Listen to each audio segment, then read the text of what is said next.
ஆண்டவராகிய இயேசுவின் நாமத்தினாலே உங்கள் யாவரையும் அன்போடு கூட வரவேற்கிறேன். தேவனுடைய வார்த்தை சொல்லுகிறது, மனிதனை குப்பையிலிருந்து புழுதியிலிருந்து தூக்கி உயர்த்தி ராஜாக்களோடும் பிரபுக்களோடும் உட்கார பண்ணுகிற தேவன், நம்ம ஆராதித்து கொண்டிருக்கிற தேவன் அவருடைய நிலையை உயர்த்தி வைக்கிறவர் இல்லை. ஆள்லாம் நிறைய சேர்ந்துட்டதுனால அவருக்கான நிலை உயர்ந்து போயிருங்கிறதுக்காக இங்கே ஆள் சேர்க்கறது இல்லை.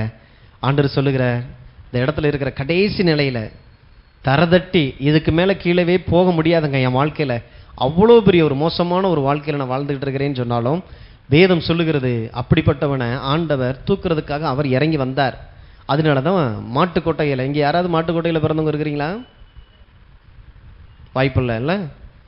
ஜிஹெச்சில் பிறந்தால் கூட அவ்வளோ வசதியோடு கூட ஒரு இடத்துல நீங்கள் பிறந்திருக்கிறீங்க, அப்படி தானே? யார் மாட்டு தொழுவத்தில் பிறந்தவங்க? ஆண்டவர் அங்கே பிறந்திருக்கிறார். ஏன்? அந்த நிலையில் கூட ஒருத்தனை இருந்தால் கூட அவனை உயர்த்தும்படிக்குன்னா அந்த இடத்துக்கு அவர் போய் ஆகணும். என்னை தூக்கணும், நான் சாக்கடையில் கிடக்கிறேன்னு என்னை தூக்குறவங்க எங்கே வரணும்? சாக்கடைக்குள்ளே தான் அவர் வரணும். பரிசுத்த தேவன், மகா பரிசுத்தம் உள்ள தேவன், தங்க பட்டணத்தில் வாழ்ந்து கொண்டிருந்தவர், பிதாவிற்கு சமமான அதிகாரம் வல்லமை எல்லாவற்றுக்கும் சொந்தக்காரர். அப்படிப்பட்டவர் தான் உண்டாக்கின மனித சாயல் எடுத்து இந்த பூமியில் அவர் இறங்கி வந்தாராம். வந்ததுக்கு ஒரு நோக்கம் இருக்குது. நீங்கள் எல்லாரும் இங்கே வந்ததுக்கு ஒரு நோக்கம் இருக்கு இல்லையா? ஸோ அதுக்காக தான் வார வாரம் நம்ம கூடி வர்றோம். இயேசு இந்த பூமிக்கு வந்ததுக்கான நோக்கம் ஒன்று உண்டா, என்னன்னா புழுதியில் கிடக்கிறவனை, குப்பையில் கிடக்கிறவனை தூக்கி ராஜாக்களோடும் பிரபுக்களோடும் உட்கார பண்ணுகிற தேவன். தாவீது சொல்றார், ஆடுகளுக்கு பின்பாக திரிந்திருந்த என்னை, ஒரு ஆட்டு மேய்ப்பன் ராஜாவானது எந்த சரித்திரத்தில் இருக்குது? ஒரு ஆடு மேய்ச்சிக்கிட்டு இருந்த சாதாரண ஒரு மேய்ப்பன், அவனுக்கும் தேசத்துக்கு என்ன சம்பந்தம்? அவனுக்கும் ராஜ அரண்மனைக்கு என்ன சம்பந்தம்? கர்த்தரை தேடுகிற ஒரு மனுஷன் எங்கே இருக்கணுமோ அங்கே கட்டாயம் ஆண்டவர் தூக்கி உயர்த்தி வைக்கிறவராக இருக்கிறார். அதனால தான் உங்கள் வாழ்க்கை இயேசுவுக்காக அர்ப்பணிக்கிறது ரொம்ப ரொம்ப அவசியம். ஒரு வெற்றியுள்ள வாழ்க்கை வாழ நினைக்கிறேன் பாருங்க, வாழ்க்கை நல்லா இருக்கணும், என் வாழ்க்கையில் தீமையே வந்துடக்கூடாது, துன்பமே வரக்கூடாது, என் வாழ்க்கையில் எல்லாமே நல்லா போகணும்னு எல்லாரும் ஆசைப்படுறோம். என் வாழ்க்கையில் கடன் தரித்திரமே இருக்கக்கூடாது, தொடர்ந்து நான் உழைச்சி எப்படியாவது நான் என்னை ஐஸ்வர்யம் ஆக்கணும், எல்லாரும் ஆசைப்படுறோம். என் சரீரத்தில் வியாதியே வரக்கூடாது, பார்த்து பார்த்து செய்கிறோம். தண்ணியிலேருந்து சாப்பாட்டிலேருந்து எல்லாமே பார்த்து நம்ம எடுத்துக்கிறோம். எதுக்குன்னா எதிர்பார்க்குறோம். ஆனால் மனிதன் எதிர்பார்க்குற மாதிரி வாழ்கிறதுக்கு அவனுக்கு பலன் இல்லை. ஸோ அந்த வாழ்க்கை அவனால் வாழ முடியாது. ஏன்னா இந்த 24 hours இந்த பூமியில் வேலை செய்கிற தீய சக்தியாகிய பிசாசுன்னு ஒருத்தன் வேலை செஞ்சுக்கிட்டே இருக்கிறான் பாருங்க. அப்போ ஒரு தேவ சக்தினால் மாத்திரம்தான் இந்த வாழ்க்கை சாத்தியமாகும். அதனால தான் என் வாழ்க்கை கிறிஸ்துவுக்கு அர்ப்பணிக்கிறது ரொம்ப ரொம்ப அவசியம். இயேசுவுக்கு உங்கள் வாழ்க்கையை அர்ப்பணிக்கிறது, பாவத்திலிருந்து சாபத்திலிருந்து பிசாசின் பிடியிலிருந்து அன்றாடம் விடுதலை கொடுக்கக்கூடிய ஒரு தெய்வத்தினுடைய பாதுகாப்புக்குள்ள நான் வாழ்கிறேன் அப்படின்றது மிகப்பெரிய ஒரு ஆசீர்வாதம். இதுதான் ஆசீர்வாதம். ஆசீர்வாதம்னா பணமாக கொட்டுறதில்லை. தேவனுடைய கரத்திற்குள்ள நான் பாதுகாப்பாக இருக்கிறேன், அவர் சொன்ன வேலையை என்னால் செய்ய முடியுது அப்படின்னா நீங்கள் ஃப்ரீடமாக இருக்கிறீங்க, ஃபுல் விடுதலையோடு கூட இருக்கிறீங்க. ஸோ அதுதான் விடுதலை. கடவுள் சொன்னதை என்னால் செய்ய முடியுதா? எந்த சலனம் இல்லாமல், எந்த ஒரு தடை இல்லாமல் என்னால் செய்ய முடியுதுன்னா நான் மீட்கப்பட்டிருக்கிறேன், விடுதலையாக்கப்பட்டிருக்கிறேன். கடவுள் சொல்லி என்னால் செய்ய முடியும், எங்கேயோ ஒரு இடத்துல கட்டப்பட்ட நிலையில் நான் இருக்கிறேன். ஆண்டவர் அந்த ஏரியாவிலிருந்து நம்மளை விடுதலையாக்குகிற தேவனாக இருக்கிறார். அப்போ தேவன் நல்லவராக இருக்கிறாருங்கிறத அறிந்தால் மாத்திரம்தான் என் வாழ்க்கையினுடைய புழுதியிலிருந்து குப்பையிலிருந்து நான் உயர்த்தப்பட முடியும் அப்படிங்கிறத உங்களால் விசுவாசிக்க முடியும். ரொம்ப முக்கியம். அவர் நல்லவர்ங்கிற அறிவு. எனக்கு தெய்வத்தினிடத்திலிருந்து தீமை வருவது இல்லை. எந்த ஒரு என் வாழ்க்கையில் நடந்து கொண்டிருக்கிற எந்த ஒரு தீமைக்கும் இயேசு காரணர் அல்ல. மெயினாக பார்த்தீங்கன்னா இப்போ வியாதியை பார்த்துட்டு வந்தோம். வியாதி சிலுவையில் அவர் சுமந்து தீர்த்திருக்கிறார். தேவனுடைய அன்பினுடைய மொத்த வெளிப்பாடு எங்கே வெளிப்பட்டதுன்னா சிலுவையில் வெளிப்பட்டது. அதனால தான் கிறிஸ்தவர்களுக்கு சிலுவைங்கிறது ஏதோ ஒரு நினைவு சின்னம் இல்லை, வாழ்நாள் முழுவதும் வாழ வேண்டிய ஒரு காரியம். அந்த சிலுவையை முன்னால வச்சு தான் போகணும். அது ஏதோ குட் ஃப்ரைடே ஈஸ்டருக்கானது இல்லை. ஈஸ்டர் முடிஞ்சோடனே சிலுவை தூக்கி உள்ள ரூமில் அடைச்சி வைக்கிறது இல்லை. ஒவ்வொரு நாளும் நான் அதை கொண்டாடப்படணும். ஏன்னா அந்த சிலுவையை நோக்கி பார்க்கிறவர்கள் பிரகாசம் அடைகிறார்கள், அவருடைய முகங்கள் வெட்கப்பட்டு போவதில்லை. வெட்கப்படாத ஒரு வாழ்க்கை வாழ்றதுக்கு இன்னைக்கு உலகத்தில் பார்த்தீங்கன்னா முன்னேறி போகிறதுக்கு பார்த்தீங்கன்னா பலவிதமான சூத்திரங்களை வச்சிருக்கிறாங்க. அதை கண்டுபிடிச்சோம் பார்த்தீங்கன்னா யார்ட்டையும் கொடுக்கறது இல்லை. எப்படியாவது அதை ஒரு ஹோட்டல் இருக்குது, அது சக்ஸஸாக போகுதுன்னா, அந்த டேஸ்ட் நல்லா இருக்குன்னா அந்த மசாலாவை அதை தயாரிக்கிறதுலாம் பார்த்தீங்கன்னா யாரையுமே உள்ளே விடுறதில்லை. எல்லாரையும் வெளியே தள்ளி தான் மசாலா கலக்கிறது. ஏன்னா யாருக்கும் தெரிஞ்சிடக்கூடாது. அது பிரியாணிக்குன்றதா இருக்கட்டும், குழம்பு வைக்கிறதா இருக்கட்டும், ஏன்னா அது பெரிய ரகசியம். அதுதான் அந்த தொழிலுடைய வெற்றிக்கான காரணம்னு நினச்சிக்கிறாங்க. ஆனால் ஆண்டவர் சிலுவையினுடைய ரகசியம் அப்படிங்கிறத உங்களுக்கு அதை வெளிப்படுத்துகிற தேவனாக இருக்கிறார். இந்த உலகத்தில் ஒரு மனிதன் வெற்றியோடு கூட இருக்கணும் அப்படின்னா சிலுவையினுடைய ரகசியங்களை அறிந்து கொள்வது ரொம்ப ரொம்ப அவசியம். அதைத்தான் பிதாவாகிய தேவன் பவுலுக்கு அதை வெளிப்படுத்தினார். சிலுவை குறித்ததான காரியங்கள், எண்ணத்தினால நீ இதை நான் கர்த்தரிடத்திலிருந்து நான் பெற்றுக்கொண்டேன் அப்படின்னு சொல்லி திருவிருந்தை குறித்து பேசுறார் இல்லையா? ஏன் பிதாவாகிய தேவன் வெளிப்படுத்த ஒப்பு கொடுத்தவர் பார்த்தா இவர் எப்படி எனக்கு நல்லவராக இருப்பார். இப்போ இவர்கிட்ட போய் என்னையை ஒப்பு கொடுத்தனா என்னையை தூக்கி இன்னொரு சிலுவையில் அடிச்சிட மாட்டாரா? நீங்கள் மனிதர்களுக்குள்ள 1008 கேள்விகள் இருக்கு பாருங்க. இப்போ நான் சொல்கிறேன், சிலுவை அப்படிங்கிறது தேவனுடைய அன்பை காண்பிக்கக்கூடிய ஒரு மகத்துவமான ஒரு இடம்தான் சிலுவை. எதற்காகனா இந்த பூமியில் பிறக்க போகிற கோடிக்கணக்கான ஜனங்கள் நல்லா இருக்கணும்னா இவர் ஒருவரை இந்த ஜனங்களுடைய ரட்சிப்பிற்காக அவரை சிலுவையிலே வாதிக்க, சிலுவையிலே அடிக்க, சிலுவையிலே அவரை நொறுக்க பிதாவாகிய தேவன் சந்தோஷப்பட்டார். அப்ப அந்த சந்தோஷம் எப்ப நிறைவடையும்? இயேசு சிலுவையில அடிச்ச மாத்திரத்தில் அந்த சந்தோஷம் வந்துருமா?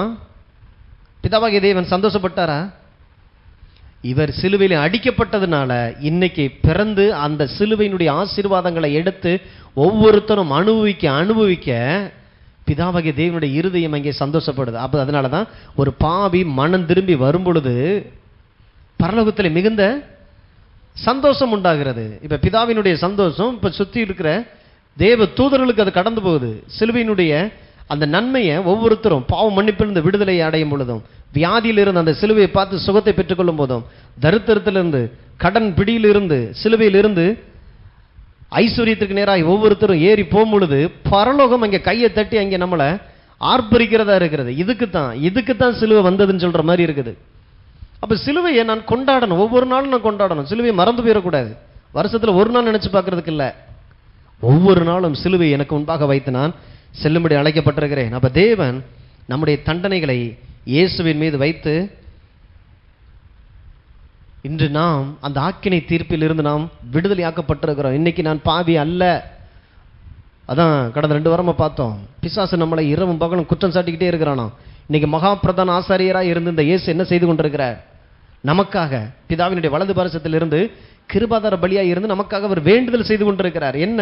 இந்த ரத்தத்தினால நான் ரத்தம் சிந்தி இருக்கிறேன், இந்த பாடு, இந்த வேதனை, இந்த வலிகளை, இந்த தரித்திரத்தை நான் சிலுவையில் சுமந்திருக்கிறேன்.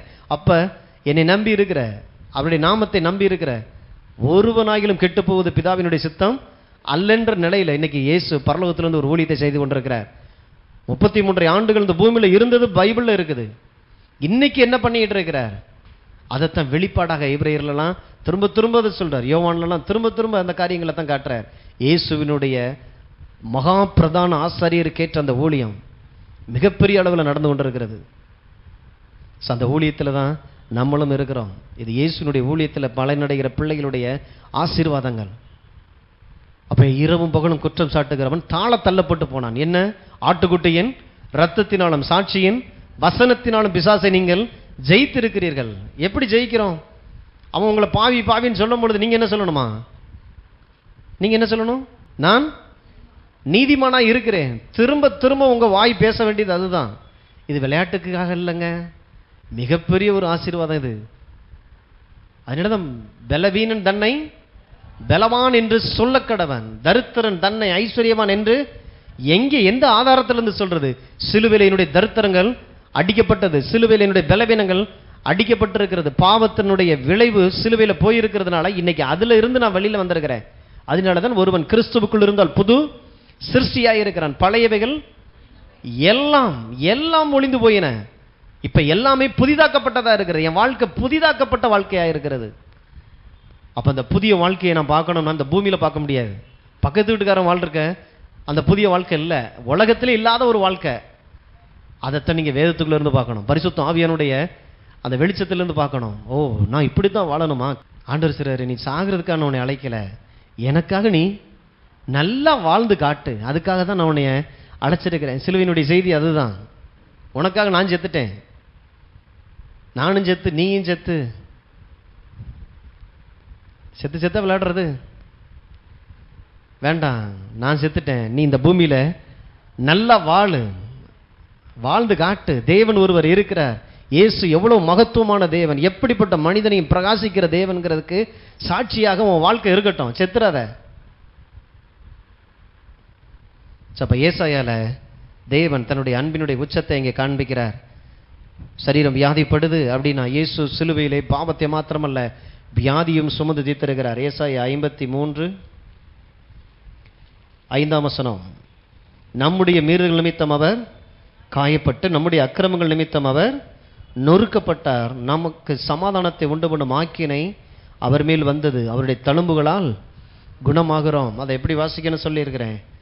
நம்முடைய வியாதிகள் நிமித்தம் அவர் காயப்பட்டு, நம்முடைய பலவீனங்கள் நம்முடைய வழிகள் நிமித்தம் அவர் நொறுக்கப்பட்டார். இதுதான் சரியான மொழிபெயர்ப்பில் வருது.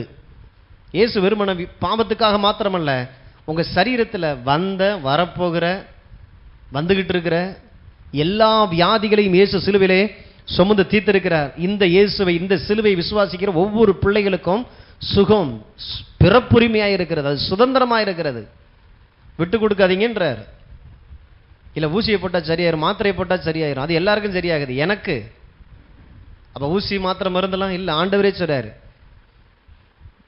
மருத்துவன் வியாதியஸ்தனுக்காகத்தான் இருக்கிறான். வியாதியஸ்தனுக்கு தான் மருத்துவம். அப்போ மருத்துவம் கட்டாயம் செய்யப்படணும், அதை குறைய ஆண்டவர் சொல்லலை. வியாதியோடு கூட இருக்கிறாங்கன்னா அவங்களுக்கு மருத்துவம் கட்டாயம் தேவைன்றதுனால தான் அப்படி சொல்றாரு. அதனால நான் மருந்து எடுக்க மாட்டேன், மாத்திரை எடுக்க மாட்டேன், போய் அப்படி விசுவாசத்தில் நான் நிற்கிறேன்னு சொல்லி, விசுவாசம்னு என்னன்னு தெரியாமல், வார்த்தை என்னன்னு தெரியாமல், மருந்துனா என்னன்னு தெரியாமல், என் சரீரத்துக்கு சுகத்தை எது கொண்டு வருதோ அத்தனையும் தேவனுடைய சித்தம். மதம் பார்த்தோம். எப்படியாவது நீ சுகமாறு, என்னை தொட்டு சோமாரியா சோமாய்க்க, அல்லது நான் வந்து உன்னை தொடரமா தொடறேன், எதுவுமே வழி இல்லையா, என்னையை பூசியாவது ஜெபம் பண்ணிக்க, திருவிருந்து எடுத்தாவது சோமாக்கி. எத்தனை வழிகளில் நான் சுகமா இருக்கிறதுக்காக அந்த தேவனுடைய இருதயம் தன்னுடைய சித்தத்தை இந்த பூமியில் அவர் வெளிப்படுத்துகிறார். அப்ப இன்னைக்கு ஏசாயா அதை பார்க்கிறார், சிலுவையை பார்க்கிறார். சிலுவையை பார்த்து அவர் அடிக்கப்படுறதை மட்டும் பார்க்கல, அடிக்கப்படுகிறதுனால் வரக்கூடிய நன்மைகளை, சிலுவைக்கு பின்னால நான் வாழ்ற வாழ்க்கையை ஏசாயா 53 அழகா சொல்லி வச்சிருக்கிறார். வெறும் சிலுவை மாத்திரமல்ல, சிலுவைக்கு பின்பாக இருக்கக்கூடிய இந்த மேன்மைகளை குறித்து தான் இங்க பார்க்கிறார். அவருடைய தழும்புகளால் நாம் குணமாகிறோம்.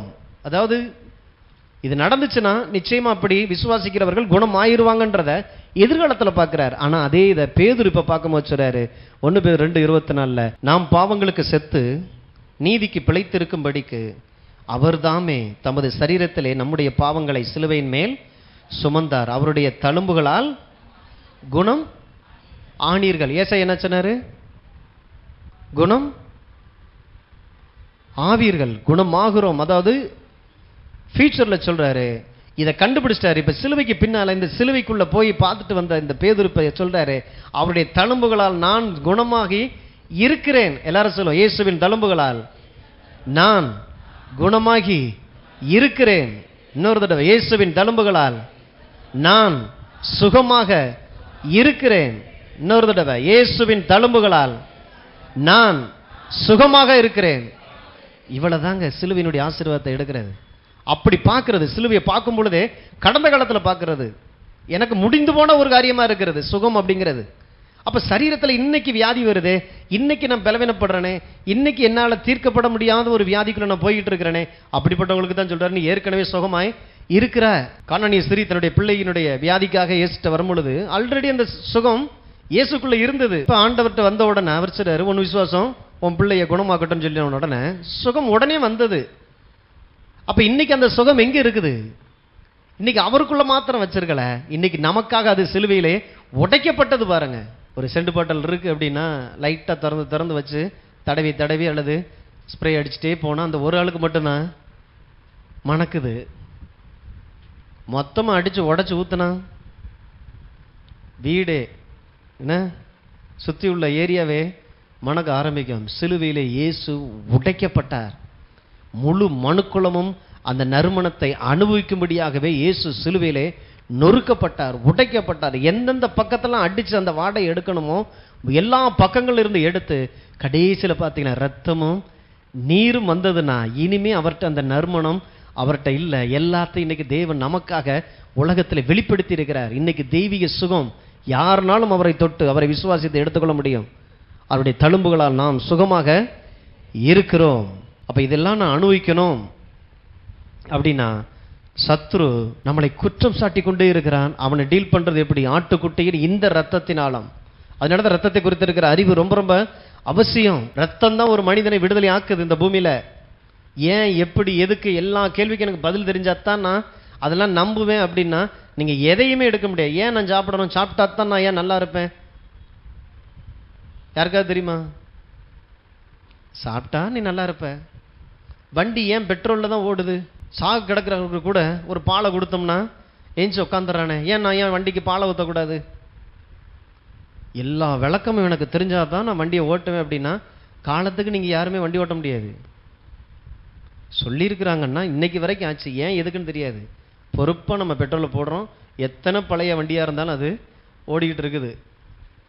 இயேசுவின் தழும்புகளால் கட்டாயம் உங்களுக்குள்ள வெளிச்சம் வந்துடும். அந்த வெளிச்சம் நீங்கள் போக போக போக ஏன் இயேசுவின் தழும்புகளால் நான் சுகமாக இருக்கிறேன், ஏன் எனக்கு சிலுவை அவசியம், ஏன் எனக்கு அந்த இயேசு அவசியம், எல்லாம் தெரிஞ்சாதான் நான் வருவேன்னா நானே அறியாமையில் இருக்கிறேன். செத்து கிடக்கிறவனுக்கு என்ன தெரியும்?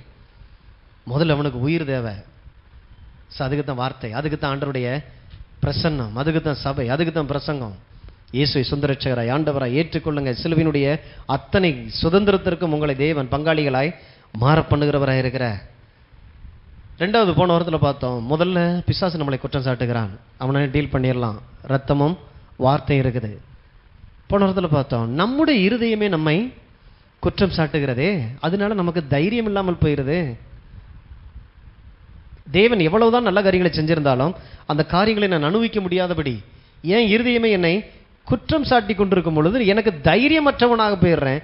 இந்த தைரியம் இல்லாத வாழ்க்கையினால கடவுள் எவ்வளவு பெரியவராக இருந்தாலும் எவ்வளவு நன்மைகளை செய்திருந்தாலும் எதையுமே என்னால் அனுபவிக்கவே முடியாது. ஏன்னா ஏன் இருதயமே இப்போ என்னை குற்றம் சாட்டி கொண்டிருக்கிறது.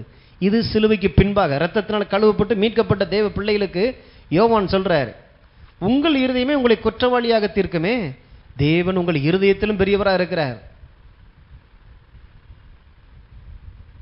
அப்ப வெளியில இருந்து வருகிற குற்றச்சாட்டை எனக்கு டீல் பண்ண முடியுது. பிசாசு என்னை என்ன சொன்னாலும் சரி, சிலுவையினால நான் மீட்கப்பட்டிருக்கிறேன், நான் பாவி அல்ல, நான் நீதிமானாக இருக்கிறேன், அவருடைய தழும்புகளால் நான் சுகமானேன், என் தரித்திரத்தை அவர் சிலுவையில சுமந்திருக்கிறார், நான் ஐஸ்வர்யவானாய் இருக்கிறேன். பிசாசை டீல் பண்ணிடலாம், ஒரு பொருட்டே இல்லை. ஆனா உங்க இருதயம் நீங்க செய்யற பாவத்து நிமித்தமா இன்னைக்கு நீங்கள் பாவம் உண்டு என்கிற மனசாட்சி உங்களுக்குள்ள இருக்குமானால் எப்படி நான் இங்கே தேவ சமூகத்தில் போறதுக்கான தைரியமே இருக்காதே, ஜெபிக்கவே தைரியம் வராதே. நிறைய பேர் சொல்லுவாங்க, இல்லைங்க எனக்கு ஜெபிக்கிறதுக்கு நேரம் இல்லை, நேரம் இல்லை, தைரியம் இல்லை, எங்கேயோ சில கட்டுகள் சில பலவீனங்கள்ல இருக்கிறாங்க. ஸோ நம்மளுடைய இருதயத்தை குற்றமில்லாத இருதயமா ஆக்கணும் அப்படிங்கனாலும் அதுக்கும் இந்த ரத்தம் தான் உதவி செய்யுது. அதனால தான் 1 யோவான் 1:9 போட்டிருக்கு, நம் பாவங்களை அறிக்கையிட்டு அந்த பாவமே இனிமேல் நம்ம செய்ய மாட்டோம் அப்படின்னு சொல்லி அதை விட்டு விட்டு நாம் அறிக்கையிட்டால் நம்ம எல்லா பாவங்களையும் சுத்திகரிப்பதற்கு அவர் உண்மையும் நீதியும் உள்ள தேவனாயிருக்கிறார். இது எதுக்கு சொல்லப்படுதுன்னா, நீங்க தொடர்ந்து பாவம் செய்யறதுக்காக இல்லை, பாவமில்லாத வாழ்க்கை வாழ்ந்து கொண்டிருக்கிற நீங்க தைரியத்தோடு வாழ்ந்து கொண்டிருக்கிற உங்களுக்குள்ள ஆவிக்குரிய வாழ்க்கைங்கிறது நாளுக்கு நாள் தைரியத்தின் மீது தைரியம் வரணும் பாருங்க. அதாவது பிதாவை இன்னும் கிட்டி சேரக்கூடிய ஒரு வாழ்க்கை முறை. தூரமா இருந்த நான் நாளாக நாளாக நாளாக அவரை முகமுகமாய் பார்க்கக்கூடிய அந்த தைரியம் உள்ள வரணும் பாருங்க. அப்படி பேக் அடிக்க கூடாது. சில சபைகள்ல இருந்தெல்லாம் பார்த்தீங்கன்னா சில உறவுகள்லாம் பிரியும். எப்படி அப்படின்னா, அப்படி ஃப்ரண்ட் ரோ, அப்புறம் மிடில் உட்காருவாங்க, அப்புறம் பார்த்தீங்கன்னா பின்னால் உட்காருவாங்க, அதுக்கப்புறம் அப்படியே காணாமல் போயிடுவாங்க. ஏன்னா ஊழியக்காரங்களுக்கும் அவங்களுக்குமான உறவு அப்படி. அதனால பின்னால் இருக்கிறவங்க அடுத்து காணாமல் போயிடுவாங்கன்னு சொல்ல வரல. அது ஒரு ப்ராசஸ், அது அப்படி தான் இருக்கும். அது ஊழியக்காரங்களோடு இருக்கிற அந்த உறவு அவங்க அப்படி எதுக்குறாங்களாம். அதனால அடுத்த வாரத்தில் இருந்து பின்னால் இருக்கிறவங்கலாம் முன்னாடி வந்துடுங்க. இல்லை, அது அந்த மனநிலையில் இருக்கிறவங்க பாருங்க, அப்படித்தான் அது அப்படி ஸ்டெப் பை ஸ்டெப்பாக அப்படி போகும். நம்ம சபையில் சொல்லலை. அப்போ தேவனை விட்டு பார்த்தீங்கன்னா முந்தி ஆரம்ப நாட்களில் பார்த்தீங்கன்னா 24 hours கொஞ்சம் டைம் கிடைக்காத, நேரம் கிடைச்சாலும் கதவை சாத்திட்டு முழங்கால் போட்டு ஜெபந்தான், பைபிள் வாசிப்பு தான், ரொம்ப நெருக்கத்தில் அப்படி போய்கிட்டே இருக்கிறவன் நாளாக நாளாக நாளாக அப்படியே எல்லாம் குறையும், டைம் குறையும், துதி குறையும், பைபிள் வாசிக்கிறதே நாளைக்கு பார்த்துக்கலாம், அப்படியே குறைஞ்சு குறைஞ்சு குறைஞ்சு ஒரு நாள் வரும் பொழுது இவன் கிறிஸ்தவனான்னு சொல்கிற மாதிரியான ஒரு வாழ்க்கையாய் மாறி போயிடும். காரணம் என்னன்னா, கொஞ்சம் கொஞ்சம் கொஞ்சமாக அந்த தைரியத்தை இழந்து தேவ சமூகத்தில் போய் நின்னா என் ஜெபத்துக்கு பதில் வரும் அப்படிங்கிற நம்பிக்கையே இல்லாத அளவுக்கு ஒரு மனுஷன் ஆயிடுறான். அதோடைய விளைவு தான் இது. அதனால தான் இது ரொம்ப முக்கியமான சத்தியம். உங்கள் இருதயம் உங்களை குற்றவாளி என்று தீர்க்கப்படாதபடி இரத்தத்திற்குள்ளாக. மாநகராட்சியிலேருந்து குப்பை எடுக்கிறதுக்கு வர்றாங்க பாருங்க, ஒரு நாள் வரட்டாலும் அது டிஸ்டர்ப் ஆகுதுல்ல நம்மளை. என்ன இன்னைக்கு பார்த்து வரக்கானான்னு சொல்லி 2-3 நாள் வரலைன்னா, ஆனால் வருஷ கணக்கில் மன்னிக்க முடியாமல் மற்றவங்களை குறித்த தப்பான காரியங்கள் அல்லது ஏதோ ஒரு காயத்தை உள்ள வச்சுக்கிட்டே பார்த்தீங்கன்னா, அந்த லேகியன் பிடிச்சவன் தன்னை தானே குத்தி கொண்டிருந்தானா, தன்னைத்தானே கல்லுகளால் குத்தி குத்தி காயப்படுத்திக்கிட்டு இருந்தானா. என்னையே இப்படி சொல்லிட்டாங்க, கல்யாணம் ஆன புதுசில் எனக்கு அவங்க என்ன சொன்னாங்க தெரியுமா, எல்லாத்தையும் மறந்துடுவேன், அந்த வார்த்தையை மாத்திரம் மறக்க மாட்டேன். இப்போ என்ன பிடிச்சிருக்குது?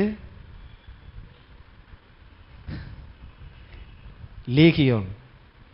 உங்களை நீங்களே காயப்படுத்துகிற ஒரு வார்த்தையை பத்திரமா வச்சு வச்சு கீரிக்கு விளையாண்டுட்டு இருக்கிறீங்கன்னா யோசிச்சுக்கங்க. வேணாம், அதெல்லாம் தூக்கி தூரப்படணும். இயேசுவை கண்ட மாத்திரத்தில் அவனுக்குள்ள ஒரு பெருத்த ஒரு சமாதானம், விடுதலையாக்கப்பட்டான்.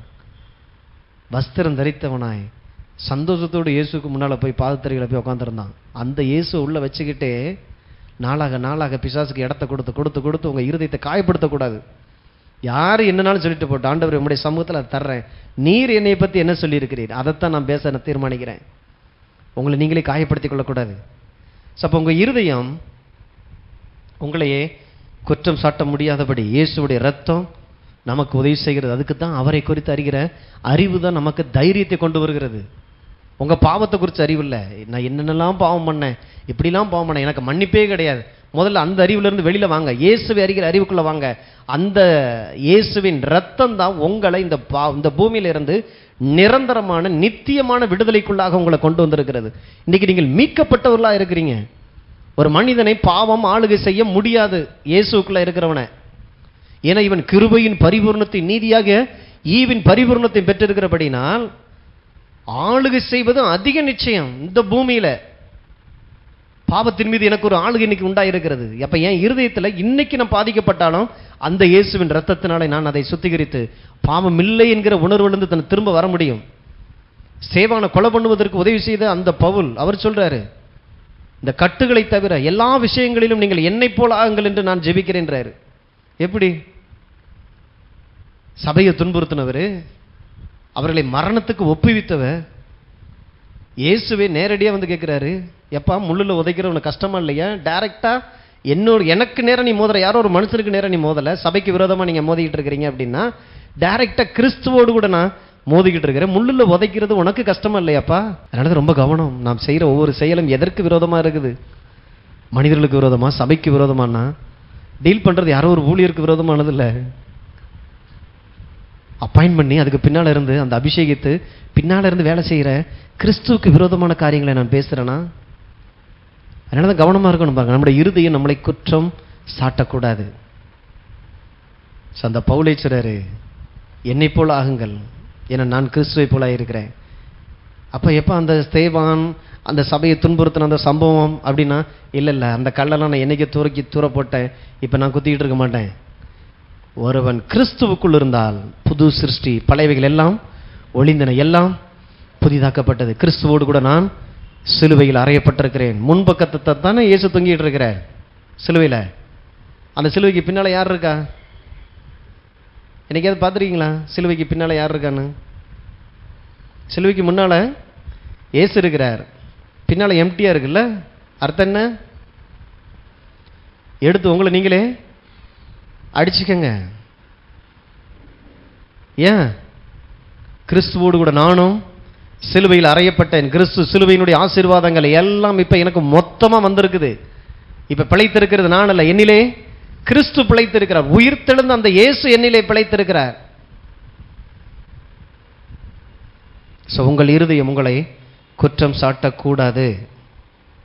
இப்போ தேவன் எல்லாவற்றையும் உங்களுக்கு கொடுத்திருந்தாலும் அந்த காரியங்களை குறித்ததான அறிவு உங்களுக்கு இல்லை அப்படின்னா நிச்சயமாய் அதை உங்களால் எடுத்துக்கொள்ளவே முடியாது. சிலுவையில் மேன்மையான காரியங்களை கொடுத்திருந்தோம். ஏன் இன்னைக்கு கிறிஸ்தவ உலகம் இன்னைக்கும் பார்த்தீங்கன்னா குறைவுள்ள ஒரு வாழ்க்கை வாழ்ந்துகிட்டு இருக்கிறாங்க அப்படின்னா, தேவன் நாம் சுதந்திரிக்கும்படி கல்வாரியிலே அநேக காரியங்களை செய்திருக்கிறார்.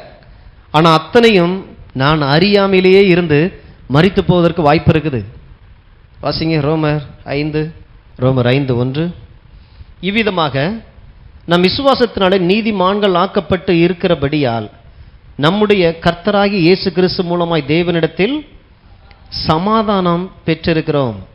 அவர் மூலமாய் நாம் இந்த கிருபையில் பிரவேசிக்கும் ஸ்லாக்கியத்தை விசுவாசத்தினால் பெற்று நிலை கொண்டிருந்து தேவ மகிமையை அடைவோம் என்கிற நம்பிக்கையினாலே மேன்மை பாராட்டுகிறோம். கிருபை அப்படின்னா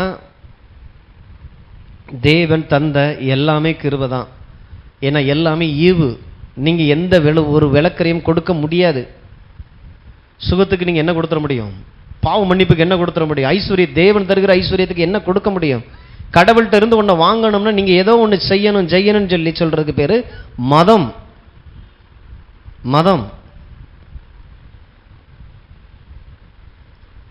ஏதாவது ஒரு தேவையோடு கூட வர வேண்டியது, ஐயா உன்னை சொல்லிட வேண்டியது, ஆண்டவர் உன்னைய தேவையை சந்திப்பார், நீ இதை வாங்கி வச்சிரு, அதை வாங்கி வச்சிரு.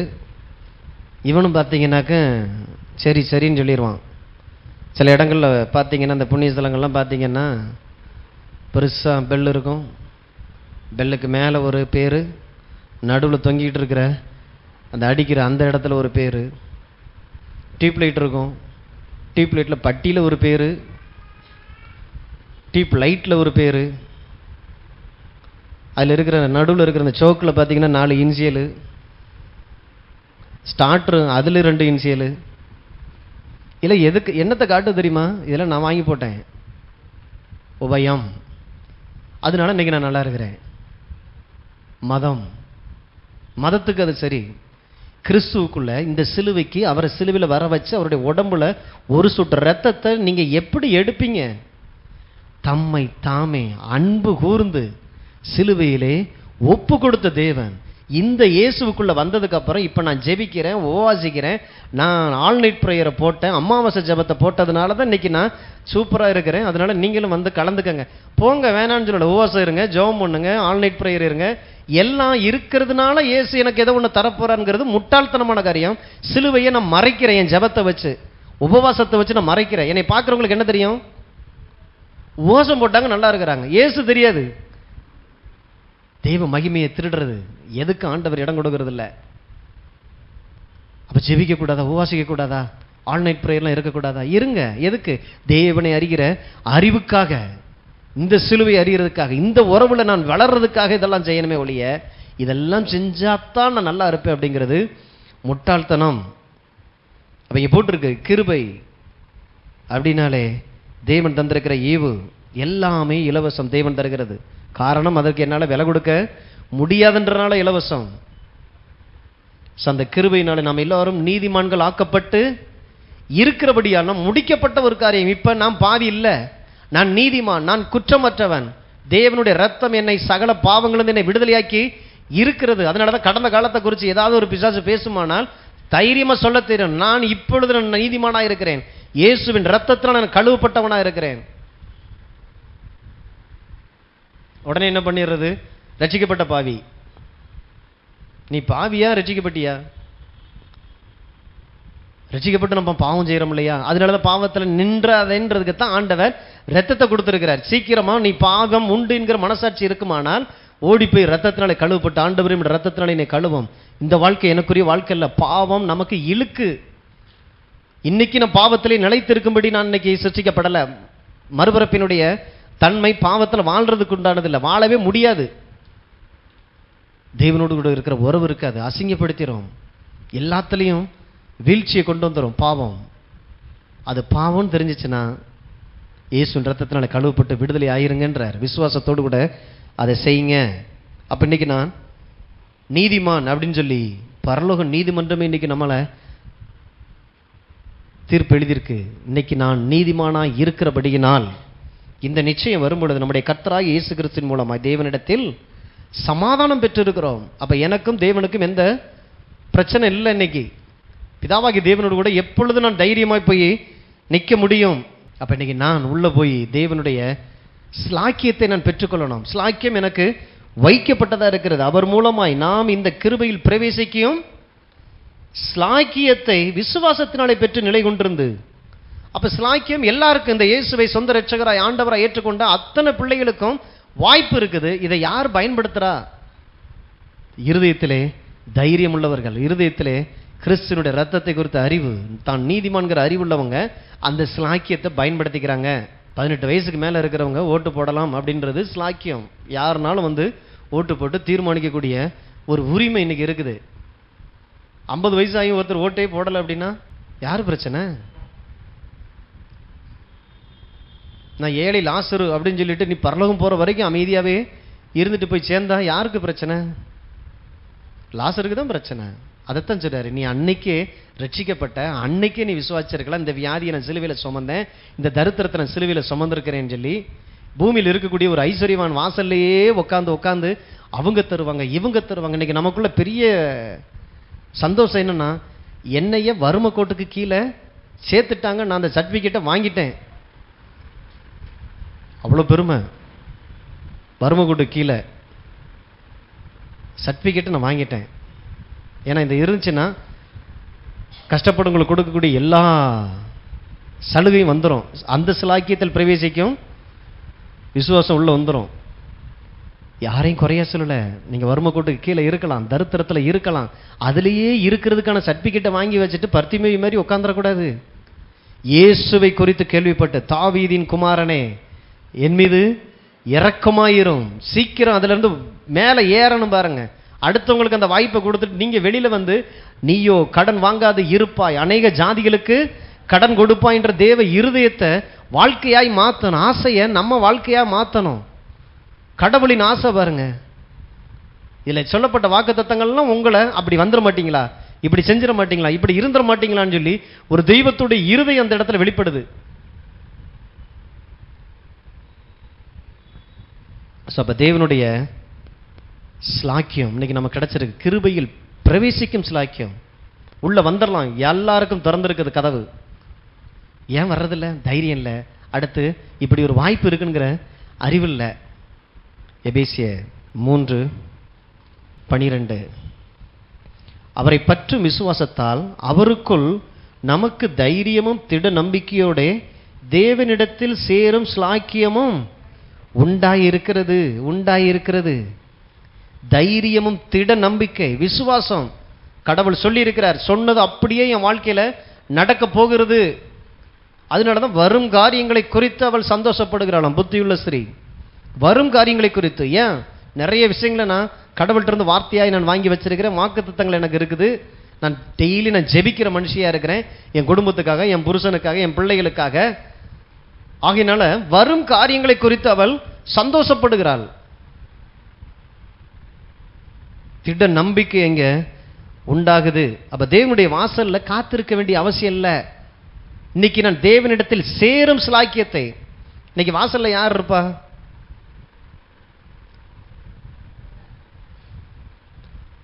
தர்மம் எடுக்கிறவங்க தான் இருப்பாங்க. இன்னைக்கு அநேகர் ஜெபம் பண்றாங்களா, தர்மம் எடுக்கிறாங்களானே தெரியாது.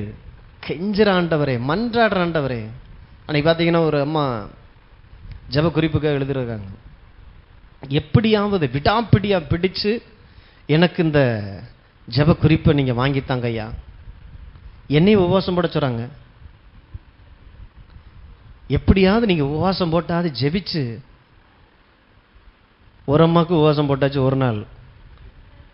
அடுத்து அந்த பக்கத்து வீட்டம்மா இது போய் சாட்சி சொல்லும், ஐயா எனக்காக உபவாசம் போட்டு பெற்று தந்த ஐயா வல்லமையான ஆளு, நீங்க ஐயாவுக்கு எழுதி போடுங்க.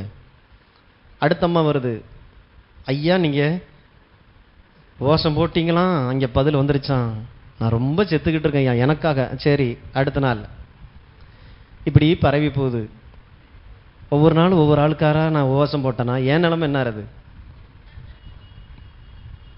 உபவாசம் இல்லை, தேவனிடத்தில் ஏற்கனவே சேரக்கூடிய ஸ்லாக்கியம் நமக்கு சிலுவையின் மூலமாய் நமக்கு உண்டாய் இருக்கிறது. அதனாலதான் அவரை பற்றும் விசுவாசத்தால் அவருக்குள் நமக்கு தைரியம் திட நம்பிக்கையோட தேவனிடத்தில் சேரும் ஸ்லாக்கியம் ஆல்ரெடி இருக்கு. இதுக்கு எதுக்கு உபவாசம்?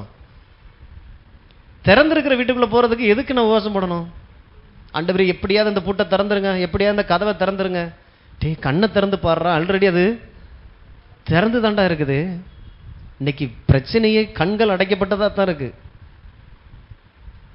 கதவை உடைக்கிற ஆண்டவரே, கதவை ஒண்ணுமில்லாம ஆக்குங்க ஆண்டவரே, எனக்கு எதிராக பூட்டப்பட்டிருக்கிற கதவுகள் திறக்கப்படுவதாக. ஆண்டவர் சொல்றாரு, நீ இப்போ உன் கண்ணை தான் திறக்கணும். திறந்து பாரு, நிறைய கதவுகள் திறந்திருக்குது சிலுவையின் மூலமாய். சேரும் ஸ்லாக்கியம் இன்னைக்கு உனக்கு உண்டாயிருக்கிற இந்த தைரியம் வந்துருச்சு அப்படின்னாலே, பேதுரு இப்ப சொல்றாரு, அவருடைய தழும்புகளால் நாம் வியாதிப்பட்டிருக்கும் போது சொல்றாரு, அவருடைய தழும்புகளால் நாம் சுகமாய் இருக்கிறோம். ஏன்னா இந்த தைரியம் உள்ள வந்துருச்சு. இப்ப சிலுவையை நான் பார்த்துட்டேன், இப்ப வியாதி இருக்கு, தரித்திரம் இருக்கு, ஆனா தைரியம், திட நம்பிக்கை உள்ள வந்து சொல்லுது, நான் இப்பொழுது ஐஸ்வர்யவானாக இருக்கிறேன். ஏன்னா சிலுவையின் மூலமாய் அவரிடத்திலே சேரும் ஸ்லாக்கியம் எனக்கு வந்து விட்டது. என் ஜெபத்துக்கு பதில் நிச்சயமாய் இருக்கிறது. எபேசியர் 1:3. நம்முடைய கர்த்தராகிய இயேசு கிறிஸ்துவின் பிதாவாகிய தேவனுக்கு ஸ்தோத்திரம். அவர் கிறிஸ்துவுக்குள் உன்னதங்களிலே ஆவிக்குரிய சகல ஆசீர்வாதத்தினாலும் நம்மை ஆசீர்வதிக்க போகிறார், ஆசீர்வதித்து இருக்கிறார். இப்ப உங்களுக்கு இருதயத்துக்குள்ள இதை பார்த்தா தான் தைரியம் வரும். அவர் யாருங்கிறது அறிஞ்சாதான் அந்த தைரியம் வரும் ஜெபத்துக்குள்ள போகும்போது. அப்ப ஜெபத்துக்குள்ள ஏதோ சபிக்கப்பட்ட ஆளா போக மாட்டீங்க, குறைவோடு இருக்கிற ஆளா போக மாட்டீங்க. உள்ள போகும்போது எப்படி போவீங்க? பிதாவே உம்மாலை ஆசீர்வதிக்கப்பட்ட நான் வந்திருக்கிறேன். பரலோகம் உடனே வெளிச்சம் அப்படி பதில கொண்டு வரும் பாருங்க. ஏன் அர்த்தத்தோட ஒருத்தன் வர்றான். இதுக்கு முன்னால பார்த்தீங்கன்னாக்கா ஐயா அம்மா அப்படின்ற மாதிரி இருக்குது. ஆனா இப்ப அதே ஆளுக்கு அதுதான் சத்தியம் தெரிகிற அறிவினால் வருகிற விடுதலை. யாரையும் காயப்படுத்துறதுக்காக இல்ல, நம்ம அப்படித்தான் இருக்கிறோம். சத்தியத்தை அறியாதனால விளைவு டைரக்டா. இன்னைக்கு பார்த்தீங்கன்னா யாராவது தர்மம் எடுக்கிறவங்க வீட்டு கதவை தட்டுறது கூட பயந்து பயந்து தட்டுவாங்க. என்ன உள்ள இருக்கிற ஆளு எதுவும் கோவப்பட்டுருவாரோ, என்ன மூடல் இருக்காரோ. ஆனா வீட்டு பிள்ளைங்க வந்தாலே பார்த்தீங்கன்னா ஒரு எத்து தான், திறந்தா போதும், அது போட்டுறதோ அது திறக்குது இல்லை. நேரம் அதுக்கு பசிச்சுச்சுன்னா நேரம் கிச்சனுக்கு போக வேண்டியது, டைனிங் டேபிளில் என்னென்ன ஸ்நாக்ஸ் இருக்கோ எடுத்து சாப்பிட வேண்டியது. ஏன்? நான் அந்த வீட்டு பிள்ளையா இருக்கிறேங்கிற தைரியம் எவ்வளவு அவசியம் தெரியுமா? உங்க இருதயம் குற்றம் சாட்டம் பட முடியாம இருக்கிறது. இப்படிப்பட்ட ஒரு தைரியத்தை உள்ள கொண்டு வரும். அந்த தைரியத்தை கொடுக்கறதுக்கு இயேசு சிலுவையில ரத்தத்தை சிந்தினாரு. இந்த தைரியம் இல்லாதவன் எட்டி எட்டி வெளியில தான் பார்க்கணும். என்ன உங்க பிள்ளை மட்டும் உள்ள போயெல்லாம் சாப்பிட்றான், ஏன் நான் வந்து சாப்பிடக்கூடாதோ? அவன் மட்டும் உங்க வீட்டு கதவை எத்துறான், நானும் எத்தனை என்ன எத்திரியா? கால் ஒடிஞ்சு போயிரும். அது என் பிள்ளை பிறந்திருக்கிறான். புரியுதுங்களா? அதனாலதான் பாவிகளுக்கு சமாதானம் இல்லை, துன்மார்க்கனுக்கு சமாதானமே இல்லை, அந்த தைரியமே வராது. ஆனா சொல்றோம், நீங்க எவ்வளவு பெரிய பாவத்துல இருந்தாலும், கொடுமையான ஒரு சாபத்துக்குள்ள இருந்தாலும், உங்களையும் தேவன் அன்போடு கூட அழைக்கிறார். பாவி மனம் திரும்புறத விரும்புகிறார். அவன் மரித்து போறதை விரும்பல, மனம் திரும்புதலை விரும்புகிறார். அந்த பாவியை நீதிமான் ஆக்கி பிள்ளை எப்படி வீட்டில் போய் அத்தனையும் அவன் அனுபவிக்கிறானோ, எல்லாவற்றையும் அனுபவிக்கக்கூடிய அந்த கிருபையில் பிரவேசிக்கும் ஸ்லாக்கியம் இன்னைக்கு நமக்கு உண்டாயிருக்கிறது. சுதந்திரித்துக் கொள்ளுங்க, எடுத்துக்கொள்ளுங்கன்றார். உனக்கு என்ன வேணும் எடுத்துக்க. அப்ப ஏற்கனவே நான் ஆசீர்வதிக்கப்பட்டு இருக்கிறேன். 4வது வசனம், தமக்கு முன்பாக நம் அன்பில் பரிசுத்தம் உள்ளவர்களும் குற்றம் இல்லாதவர்களுமாய் இருப்பதற்கு அவர் உலகத் தோற்றத்திற்கு முன்னே கிறிஸ்துவுக்குள் நம்மை தெரிந்து கொண்டபடியே, பிரியமானவருக்குள் தெரிந்து கொண்டபடியேனா ஏற்கனவே நாங்கள் தெரிந்து கொள்ளப்பட்டவர்களா இருக்கிறோம். பிரியமானவருக்குள் தாம் நமக்கு தந்தன தம்முடைய கிருபையின் மகிமைக்கு புகழ்ச்சியாக தம்முடைய தயவுள்ள சித்தத்தின்படியே நம்மை இயேசு கிறிஸ்து மூலமாய் நமக்கு சுவிகார புத்திரம் ஆகும்படி முன் குறித்திருக்கிறார். சுவிகார புத்திரம்னு என்ன அர்த்தம்? பிள்ளைகளுக்கு ஏற்ற உரிமை இன்னைக்கு எனக்கு கொடுக்கப்பட்டதா இருக்கிறது. இயேசுவுக்கு பரலோகத்துல என்ன உரிமை இருக்குதோ கொஞ்சம் கூட குறையாம எல்லா உரிமைகளும் இன்னைக்கு நமக்கும் கொடுக்கப்பட்டதா இருக்கு. இதனாலதான் நீங்கள் கிறிஸ்துவுக்குள்ள வந்திருக்கிறீங்க. கிறிஸ்தவர்கள் எல்லாருக்கும் ஒரு மதம் இருக்கு, சாமி இருக்கு, அதனால எனக்கு ஒரு மதம் எனக்கு ஒரு சாமின்னு சொல்றதுக்கு இல்ல, வேற அவருடைய கிருபையின் ஐஸ்வர்யத்தின்படியே இவருடைய இரத்தத்தினாலே பாவ மன்னிப்பாக மீட்பு இவருக்குள் நமக்கு உண்டாகி இருக்கிறது. பாவம் மன்னிப்பு இன்னைக்கு கிடைச்சிருக்குதுன்னா பாவம் மன்னிப்பினால் வருகிற ஆசீர்வாதங்கள் பல காரியங்கள் பல விஷயங்களா இருக்குது. பாவம் மன்னிப்புங்கிறது அப்படியே பாவமே இல்லை, இனிமே நீ இருக்கிற இடத்துல அமைதியா இருக்கணும் என்ன அப்படின்ற மாதிரி இல்லை. பாவம் மன்னிக்கப்பட்டுருச்சுனாலே அடுத்து பார்த்தீங்கன்னா மிகப்பெரிய ஒரு சுதந்திரத்தை தேவன் இன்னைக்கு வைத்திருக்கிறார்.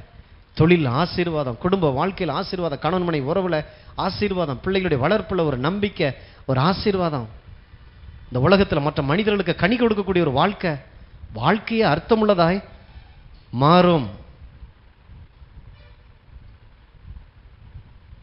அப்படியே தொடர்ந்து வாசிங்கன்னா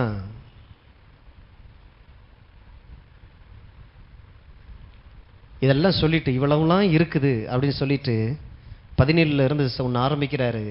இப்ப பிரச்சனை உங்களுக்கு இதெல்லாம் தேவைங்கிறது இல்லை. ஆண்டவரே எப்படியாவது என் சபை ஜனங்களை ஆசீர்வதிச்சிருங்க, ஏற்கனவே நீர் இவர்களை ஆசீர்வதித்திருக்கிறீர் அப்படிங்கிறத பார்க்க உதவி செய்யுங்க ஆண்டவரே. என் ஜனங்களுடைய கண்கள் குருடாக்கப்பட்டதா இருக்கிறதே. சொல்றாரு, நம்முடைய கர்த்தராகிய இயேசு கிறிஸ்துவின் தேவனும் மகிமையின் பிதாவுமானவர் தம்மை நீங்கள் அறிந்து கொள்வதற்கான ஞானத்தையும் தெளிவையும் அளிக்கிற ஆவியை உங்களுக்கு தந்தருள வேண்டும் என்றும். இப்ப உங்க பிரச்சனை என்னன்னா, ஏதோ ஒரு சுகம் தேவையில்ல, ஏதோ ஒரு ஐஸ்வர்யத்தினுடைய கடன் பிரச்சனைக்கான தீர்வு தேவையில்ல, எல்லாமே சிலுவையில் முடிக்கப்பட்டதா இருக்கிறது. அதை நீங்கள் அறிந்து கொள்ளவும் தெளிவையும் அளிக்கிற ஆவி உங்களுக்குள்ள அது வேணும்.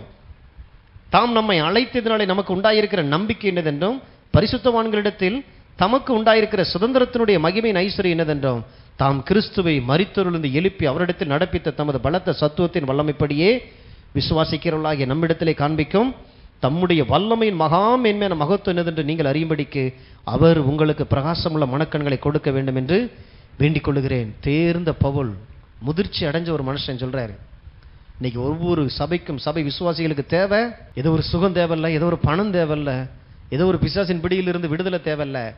ஆல்ரெடி எல்லாமே இருக்குது. அதை பார்க்கக்கூடிய கண்கள், ஆவியின் கண்கள் திறக்கப்படட்டும், பிரகாசப்படட்டும் ஆண்டவரே. இதான் நம்ம ஜெபமா இருக்கணும். வீட்டில் கூட எழுதி ஒட்டுங்க, டெய்லி இதை சொல்லுங்க, மந்திரமா இதை சொல்லுங்க. ஆண்டவரே என் கண்ணை திறந்துடுங்க, சிறுவையில் முடிக்கப்பட்ட காரியங்கள் எனக்குள்ளே செலுத்தப்பட்டிருக்க வல்லமை நான் பார்க்கும்படி என் கண்கள் திறக்கப்படட்டும். அடுத்து பார்த்தீங்கன்னா பாவ உணர்வு.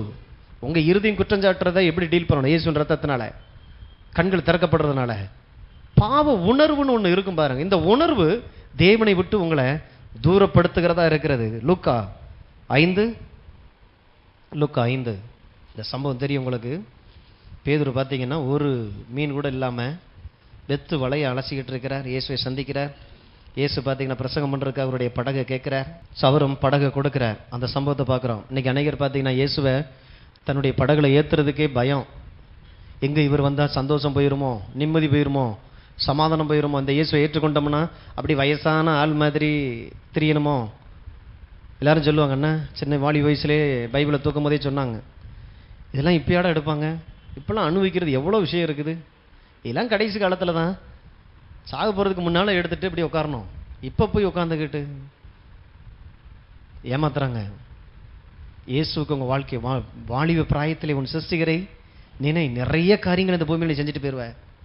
பாவத்திலே உழண்டு சாக போகிறதுக்கு முந்தின நாள் எடுத்து பைபிளை வாச்சாலும் நீங்கள் பரலவும் போயிடலாம். ஆனால் பூமியை பரலவமாய் மாற்றுறதுக்கான எந்த வேலையும் உங்களை கொண்டு ஒரு சின்ன கல்லை கூட பரட்டியிருக்க முடியாது.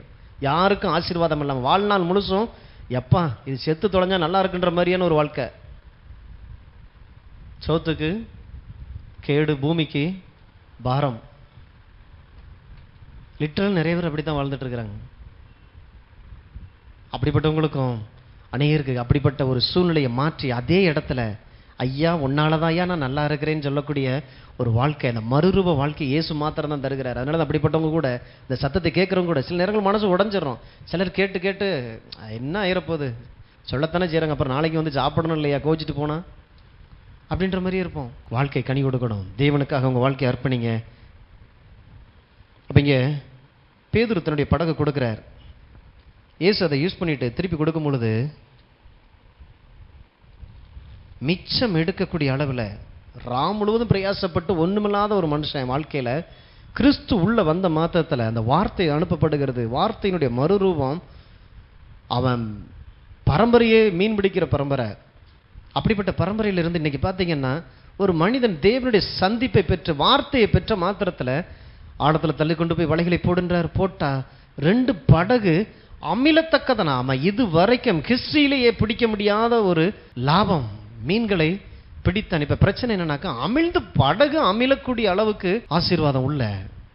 இப்ப கரையில இறங்கி வர்றான். இறங்கி வந்த மாத்திரத்துல 8வது வசனத்துல ஒரு வார்த்தையை சொல்றாரு.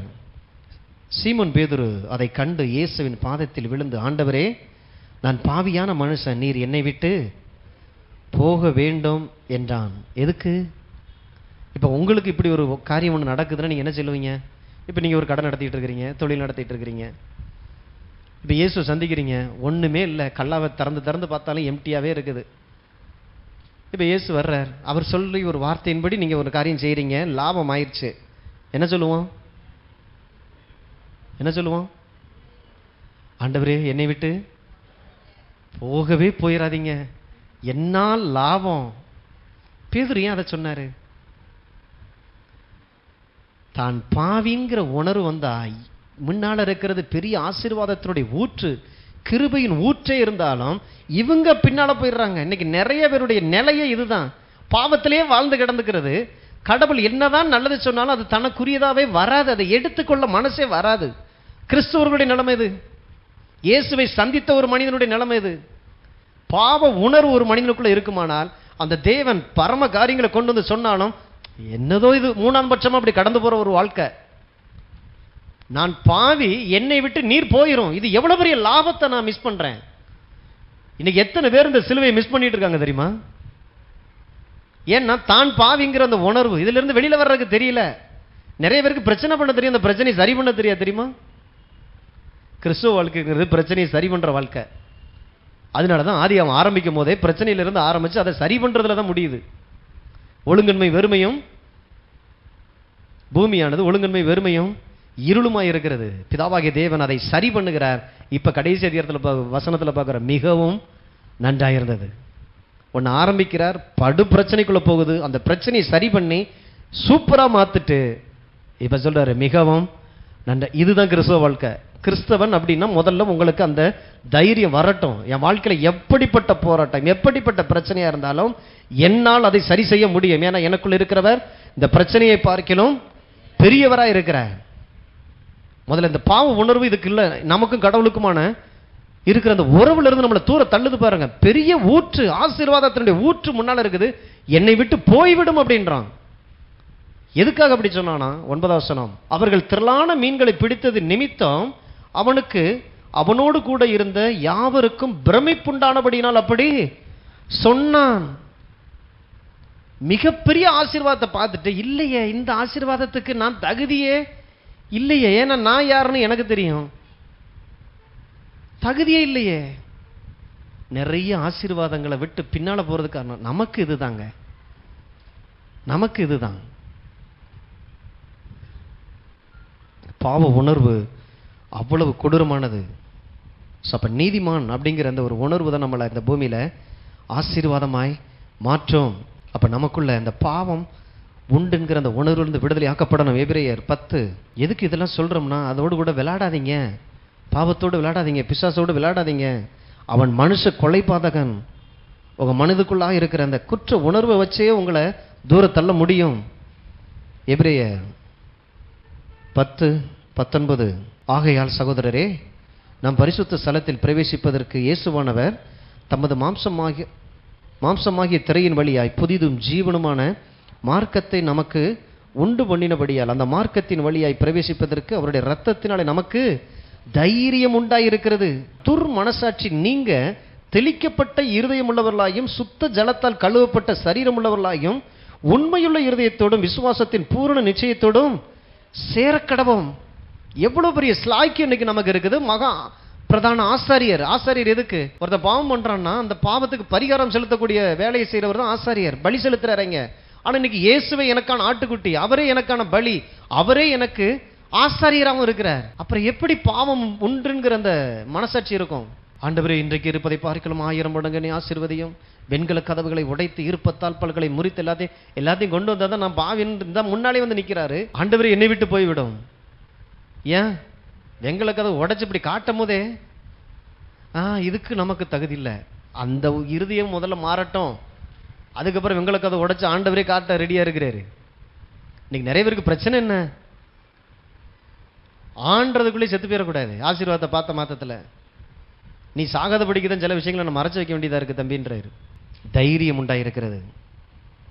இன்னொரு சம்பவம் லூக்கா 11. லூக்கா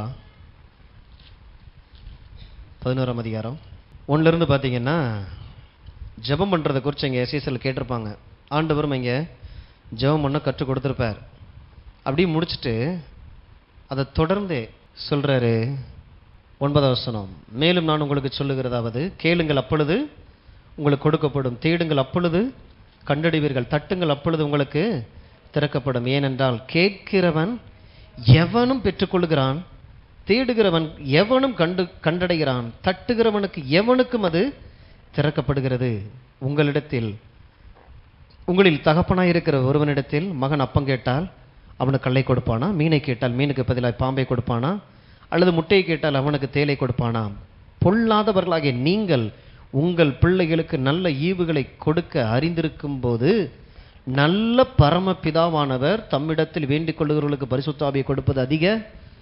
பொல்லாத நீயே உன் பிள்ளைக்கு நல்ல காரியங்களை கொடுக்கும் பொழுது, நான் நல்ல தகப்பன், கர்த்தர் நல்லவர், நன்மை செய்கிறவராய் இருக்கிறார். அப்ப என்னை நம்பி வர்றவனுக்கு நான் எப்படி தீமை செய்வேன்? உன் பிள்ளைக்கு அப்பம் வேணும்னா நீ அப்பத்தை தானே வாங்கி கொடுக்குற, சோறு வேணும் சோத்தை தானே போடுற, பாதி மண்ணை கலந்தா போடுற. ஆனால் இந்த தெய்வம்னு வந்த மாதத்தில் சில நன்மையும் தருவார், சில தீமையும் தந்துருவார். எப்படி நம்புற? அதனால தான் அவரை அறிகிற அறிவு, அதுதான் ரொம்ப முக்கியம். அப்போ சொல்லிட்டே தான் வரும்பொழுது ஒரு காரியத்தை குறித்து இங்கே பேசுகிற, சந்தோஷமாக இருப்பதற்காக ஒரு காரியத்தை இங்கே சொல்கிறார். முட்டையை கேட்டால் தேலை கொடுக்க மாட்டேன், உன் பிள்ளைக்கு பாம்பு கொடுக்க மாட்டேன், இது எல்லாமே அவனை அழிச்சிரும். ஆனால் தேவன் தன்னுடைய பிள்ளைகளுக்கு நன்மையானவைகளை செய்கிறார். இதை சொல்கிறதுக்கு முன்னால் ஒரு ஓமையை சொல்லியிருப்பார். பார்த்தீங்கன்னா ஒரு நண்பன் இருக்கிறான்.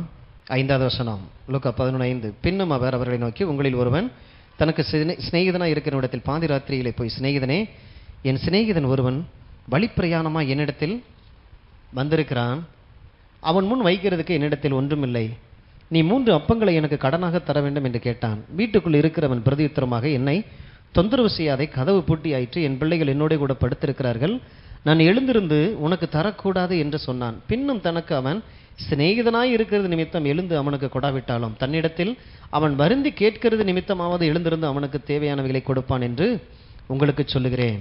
இதை சொல்லிட்டு தான் சொல்றாரு, கேளுங்கள் அப்பொழுது உங்களுக்கு கொடுக்கப்படும். அதாவது ஒரு நண்பன் இதை பார்த்தீங்கன்னா இது சந்தோஷமான காரணமாக அதை சொல்றார். சந்தோஷமா உரிமையோடு கூட பெற்றுக்கொள்றான். எல்லாரும் வீட்லையும் போய் கதவை தட்டிட முடியாது இல்லையா? பக்கத்து வீடு நல்ல பழகின ஆளாக இருந்தால் தான் போய் தட்ட முடியும். அப்போ தேவனோடு கூட எனக்கு ஒரு பழக்கம் இருக்குது. சந்தோஷமாக எனக்கு தேவையான நேரத்தில் நான் போய் கேட்கும் போது அவன் பார்த்தீங்கன்னா இங்கே என்ன ஆயிடுச்சுன்னா வருந்தி அவன் கேட்டுக்கொண்டது நிமித்தம் அப்படி காட்டிட்டாங்க. இங்கே வருந்தி கேட்கறது இல்லை, கேட்டாலே இங்கே கிடைச்சிருந்தார். ஆண்டவர் சிலர் கேளுங்கள் அப்பொழுது உங்களுக்கு கொடுக்கப்படும். வருந்தி கேளுங்க, ஆண்டவர்கிட்ட கெஞ்சி கேளுங்க, மன்றாடி கேளுங்க.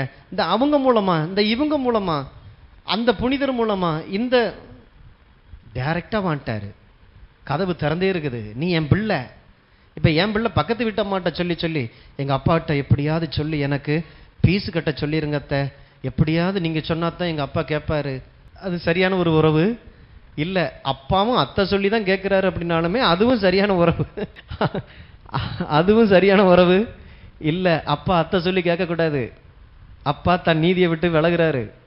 அப்பா தன் பிள்ளைக்கு இது தேவைன்னு சொல்லி முன்கூட்டியே சம்பாதிச்சு வச்சு தான் பீஸை கட்டுறாரு. நமக்கே இந்த அறிவு இருக்குது. அப்படியே வந்து அவங்களும் உரிமையோட வந்து, அண்ணே பிள்ளைக்கு பீஸை கட்டுங்கண்ணே அப்படின்னு அவங்க சொல்லிட்டு போனால் கூட சரிம்மா நான் பார்த்துக்கிறேன்னு சொல்லிட்டு அனுப்பிட்டு கதவை பூட்டிக்கிட்டு சில ட்ரீட்மெண்ட் ஒன்று செய்வோம். என்ன போய் என்ன பண்ணிட்டு வந்திருக்கிற? ஃபீஸு நான் கட்ட போகிறேன், அவளா கட்ட போகிறா? கோவம் வருமா இல்லையா? ஆனால் இதெல்லாம் இங்கே தெளிவாக பண்ணிடுறோம். பரலோகம்னு வந்த மாத்திரத்தில் புனித பவுலே எங்களுக்காக வேண்டிக்கொள்ளும், புனித பேதுருவை எங்களுக்காக வேண்டிக்கொள்ளும். எதுக்கு வேண்டிக்கொள்ளணுன்றேன்? என் அப்பா எனக்கு ரத்தம் சிந்தி என்னைய அவருடைய பிள்ளையா இன்னைக்கு மாற பண்ணி இன்னைக்கு அவருடைய சமூகத்தில் வரக்கூடிய சிலாக்கியத்தை கொடுத்துருக்கிறார். வேற என்ன எனக்கு வேணும்? ரெக்கமெண்டேஷன் எதுக்கு? மண்டே பெட்டிஷன் கலெக்டர்கிட்ட போகிறதுக்கு இப்படி சுற்றி சுற்றி ஒவ்வொரு அதிகாரியாக நான் போகலாம். கலெக்டர் பிள்ளை மண்டே பெட்டிஷன்லேயே வந்து உட்காந்துருப்பான். புரியுதுங்களா? பிள்ளைங்கிற உணர்வு எவ்வளவு அவசியம். அங்கே அவர் கெஞ்சிக்கிட்டு இருப்பார் கலெக்டர், ஐயா என்னையா நல்லா இருக்கிறியா, ஒழுங்கா படிக்கிறியா, எல்லாம் தேவையெல்லாம் உனக்கெல்லாம் சரியா சந்திக்கப்படுதா, அப்பா கொடுத்து அனுப்புனே காசு வந்துச்சா, ஃப்ரீயா இருக்கிறியா. அவர் உங்களை விசாரிக்கிறவரானபடியினால் அவர் மீது உங்கள் எல்லா பாரங்களையும் வைத்து விடுங்கள், வைத்து விடுங்கள். கலெக்டரை பாருங்கள், என் தேவன் பெரியவர். எம்எல்ஏ எம்பியை பாருங்கள், நான் ஆராதிக்கிற இயேசு பெரியவராக இருக்கிறார். அவர் என்னை நாள்தோறும் என்னை விசாரிக்கிறவராக இருக்கிறார். யாருங்க என்னை வந்து விசாரிக்கணும்? வேற யார் வேணும் நமக்கு?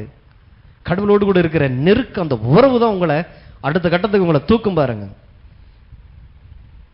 சேப்பவன் ராத்திரி பகலாக கேட்டுக்கிட்டே நின்றதுனால இது மாதிரி தான் கடவுள்கிட்டையும் கெஞ்சி கெஞ்சி வாங்கணுன்ற மாதிரியே நினைச்சிடக்கூடாது. தேவன் சொல்லுகிறார், தேடுகிற எவனுக்கும் கண்டடையப்படுவான், தட்டுகிற எவனுக்கும் அது திறக்கப்படும், கேட்கிற எவனும் பெற்றுக்கொள்கிறான். அடுத்து நீதிமான் அப்படிங்கிற அந்த ஒரு உணர்வு ரொம்ப ரொம்ப அவசியம். லூக்கா 5:17.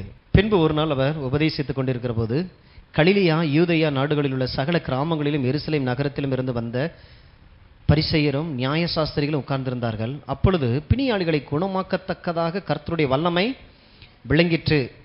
இப்ப இயேசு உட்கார்ந்து உபதேசம் பண்ணிட்டு இருக்கார். சகல நாடுகள்ல இருந்து வந்து உட்கார்ந்துருக்கிறாங்க.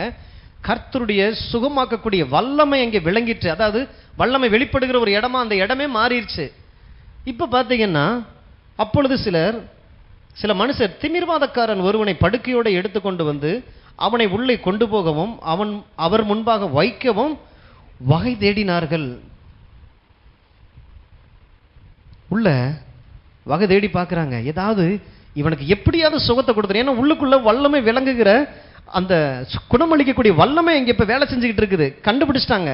ஓடி போய் அந்த 4 பேர் பார்த்தீங்கன்னா ஆளை கட்டிலோட தூக்கிட்டு வர்றாங்க. தூக்கிட்டு வந்தா 4 திசையிலையும் பார்க்குறோம், கிழக்க மேற்க வடக்கு தெற்கு எல்லா பக்கம் போனால் அடைச்சே இருக்குது. விசுவாசம் எப்பயுமே தனக்கு சாதகமான காரியத்தை தேடிக்கிட்டே இருக்கும். கதவு அடைச்சிருக்குதா, அடைச்ச உடனே தேவனுக்கு சித்தம் இல்லை போல, அதனால நமக்கு சுகம் இல்லைன்னு சொல்லிட்டு திரும்பி கொண்டு போயிடல.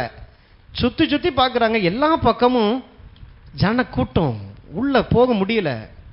தப்புன்னு ஒரு ஐடியா தோணுது. என்ன அப்படின்னா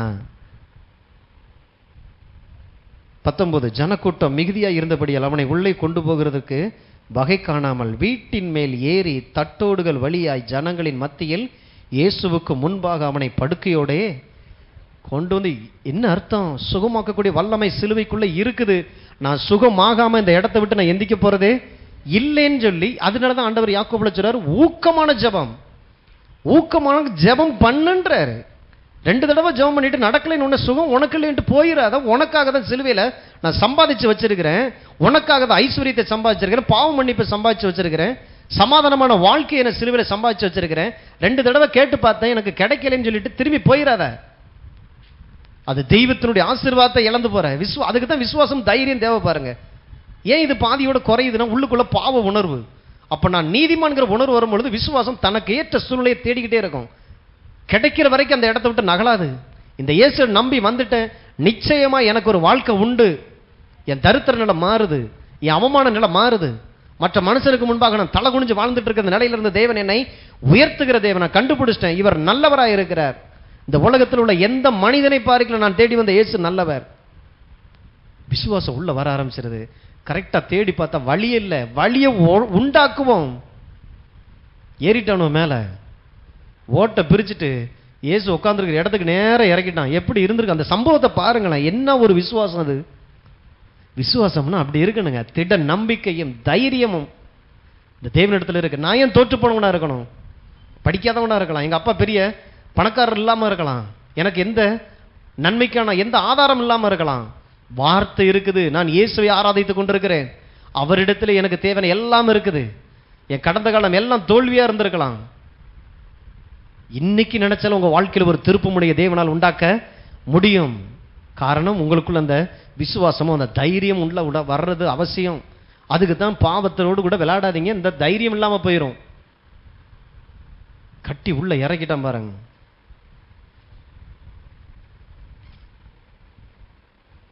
இறக்குனா அவர்கள் விசுவாசத்தை கண்டு, இருவசனம், அவர்களுடைய விசுவாசத்தை அவர் கண்டு. உங்கள் விசுவாசம் கட்டாயம் இல்லை, நான் விசுவாசிக்கிறேன்னு சொல்ற ஆள் கூட உங்க விசுவாசம் பக்கத்தில் இருக்கிற ஆள் பார்க்கக்கூடிய அளவில் இருக்கும்.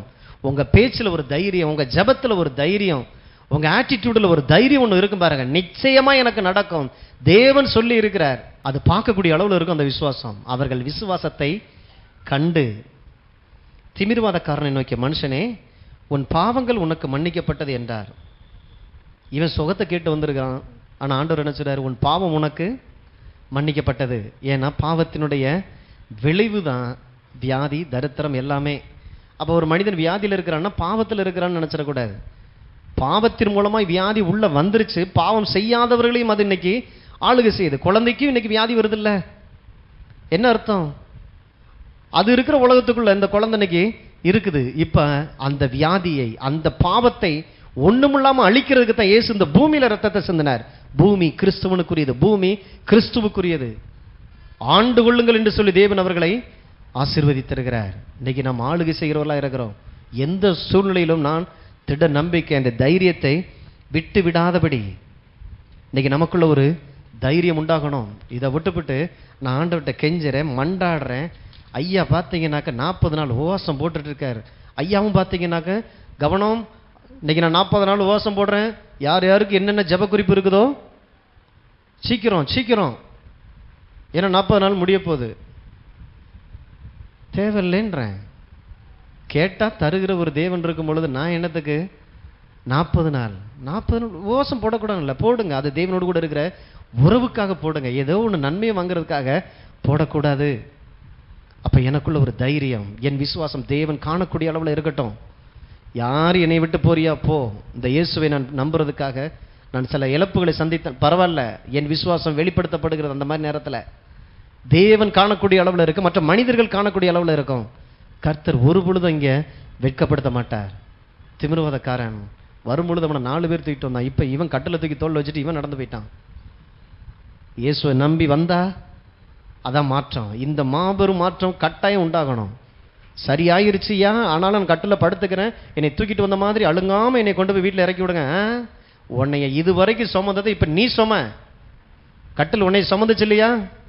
தூக்கி சமக்கிற அளவுக்கு நான் உனக்கு பலனை தந்துட்டேன். இயேசுவை சந்தித்ததனால் வந்த அற்புதம். இது வரைக்கும் என்ன, அந்த கடனு இந்த கடனு, இந்த குழு அந்த குழு, எல்லா குழு உங்களை தூக்கி நிப்பாட்டுச்சுல்ல. இப்போ நீங்களே குழு நடத்துகிற ஆளாவே, நீங்களே ஃபைனான்சியரா மாறணும் இயேசுவின் நாமத்தினால. அந்த மறு ரூபம் தான் கிறிஸ்துக்குள்ள இருந்து வருகிறது. காப்பாற்றினா போதும், ஓடி ஒளிகிற வாழ்க்கை கிடையாது கிறிஸ்துவ வாழ்க்கைன்றது. கிறிஸ்து எப்பயுமே பார்த்தீங்கன்னா அவரை விட பெரிய தைரியசாலி இந்த உலகத்தில் யாரும் இல்லை. அந்த தேவனுக்கு நாம் பிறந்திருக்கிறோம். தைரியமே இல்லைங்க, எந்த பிரச்சனையும் அதை சரி பண்ணிடலாம். கடவுள் உங்களுக்காக செங்கடலை பிளந்து கூட உங்களுக்கான வழிகளை அவர் உண்டாக்க வல்லவராய் இருக்கிறார். ஆமென். வார்த்தையை கேட்டுட்டு அப்படி உதறிட்டு போயிடாதீங்க. ஆண்டவரே, இது என் வாழ்வாய் மாறட்டும், ஒவ்வொரு விதையும் என் வாழ்வாய் மாறட்டும். உங்களுக்கே தெரியாது, இந்த விதை உங்களுக்குள்ள வளர்ந்து கொண்டே இருக்கிறது. வார்த்தை சொல்லுகிறது, இந்த விதையினுடைய தன்மை என்ன தெரியுமா? பகலிலே விதைத்து இரவிலே நீங்கள் தூங்கி பகலிலே நீங்கள் விழித்திருக்கும் போது நீங்கள் அறியாத வண்ணமாய் இந்த விதை உங்களுக்குள்ளேயே முளைத்து கொண்டே இருக்கிறது. அதனால தான் உங்கள் இருதயத்தை விதைக்கப்படுவதற்கு வாரந்தோறும் கொண்டு வாங்க. விதைக்கிறவன் வசனத்தை விதைக்க புறப்பட்டான். இங்கே பரிசுத்த ஆவியானவர் வசனத்தை விதைக்க அவர் ஆயத்தமாய் வந்துடுறாரு. உங்க இருதயம், உங்க நிலம் கட்டாயம் இந்த இடத்துல வரும் பொழுது தான். அதனால தான் ஞாயிற்றுக்கிழமை மிஸ் பண்ணாதீங்க. இது உங்களுடைய எதிர்காலத்துக்கானது. ஸோ நீங்கள் அறியாத வண்ணமாக இது உங்களுக்குள்ள வளர்ந்துக்கிட்டே இருக்குது. நீங்கள் தெரிகிற மாதிரி ஒன்றும் நடக்கிறதில்ல. நீங்கள் அறியாத வண்ணமாய் அந்த விதை முளைத்து அது பயிராய் மாறி நிறைந்த தானியத்தை உங்கள் வாழ்க்கையில் அது வசனம் கொண்டு வருகிறதா இருக்கிறது. ஸோ கர்த்தர் அவ்வளவு நல்ல தெய்வனாக இருக்கிறார். ஜெயிப்போம். தகப்பனையும் நன்றியோடு கூட துதிக்கிறோம். உங்களுடைய அன்பின் வார்த்தைகளுக்காக நன்றி செலுத்துகிறோம். ராஜாவே, பாவம் உண்டு என்கிற அந்த குற்ற மனசாட்சியின் இடத்திலிருந்து நாங்கள் இப்பொழுது விடுதலை ஆக்கப்படும்படியாய் தெளிக்கப்படும் உடைய இரத்தத்தினிடத்திற்கு எங்களை கூட்டி சேர்த்த தெய்வமே உம்மை துதிக்கிறோம். கல்வாரியில எங்கள் பாவங்கள் ஆண்டவர், எங்கள் அக்கிரமங்கள், எங்கள் மீறுதல்கள் எல்லாம் ஆண்டவரை சுமந்து தீர்க்கப்பட்டது. எங்கள் மீது வரவேண்டிய தண்டனை, ஆக்கினை தீர்ப்புகள் சிலுவையிலே முடிக்கப்பட்டதா இருக்கிறது. எங்களுக்கு இப்பொழுது சமாதானம் உண்டாயிருக்கிறதே. உம்மோடு கூட சேரும் ஸ்லாக்கியத்தை நாங்கள் பெற்றவர்களாக இருக்கிறோம். உம்முடைய ஆண்டவரை நாமத்தின் மீது வைக்கிற அந்த விசுவாசத்தினால் உண்டாகிய ஆண்டவர் இந்த ஸ்லாக்கியம் உம்மிடத்திலே சேரக்கூடிய ஸ்லாக்கியம் எங்களுக்கு கிடைத்திருக்கிறது. ராஜா, கிருபாசன தண்டையிலே தைரியமாய் வந்து நிற்கிற ராஜா. எதையும் கேட்டு பெற்றுக்கொள்ளக்கூடிய அந்த தைரிய நிச்சயம் இயேசுவின் நாமத்தினாலே ஒவ்வொரு பிள்ளைகளுடைய இருதயங்களிலும் உண்டாகட்டும். தைரியமும் விசுவாசம் திட நம்பிக்கையும் உண்டாகட்டும்.